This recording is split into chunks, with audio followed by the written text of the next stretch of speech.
This is why it's harder to make it work as an emotionally available man when you're dating a dismissive, avoidant female. I'm Benny Lichtenwalner. I help people get their exes back. And as a man that is emotionally available, that is, you've had, at least one emotionally available parent, you've calibrated to a certain standard of connection. Your parents had a certain level of hands-on, et cetera. So you're a little bit more skilled at communication and you understand what connection feels like. When you have a female that has been emotionally neglected, they're calibrating to a lower level of a connection. I mean, anybody that's been neglected has that lower level of connection, that sort of like lack of frame of reference for what relationships should really look and feel like. But the reason why it makes a difference when it's a man and a woman is because if the man starts chasing the woman, he goes into the feminine. Now, I realize that each gender's, dating coaches preach that each specific gender shouldn't be the chaser. It should always be the other one. And I realize I'm a man too, so it's like weird for me to say this. But at the end of the day, if the masculine chases the feminine, they go into the feminine and then they can't attract the feminine. They have to stay in the masculine. The masculine is purpose driven.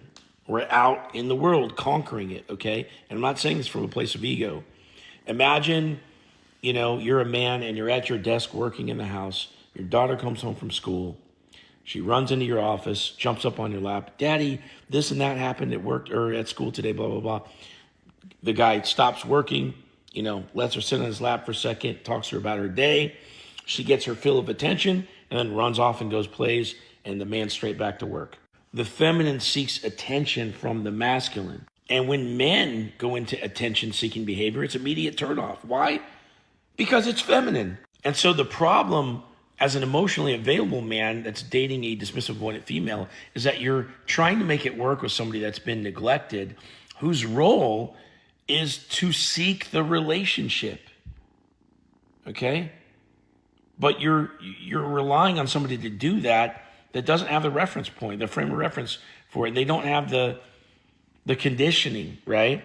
And so as a man that, had maybe a nurturing mother or something like that, when you're seeking that level of connection that you would expect for the woman to be on autopilot for, you end up chasing and then you end up losing attraction and the girl ends up kicking you to the curb.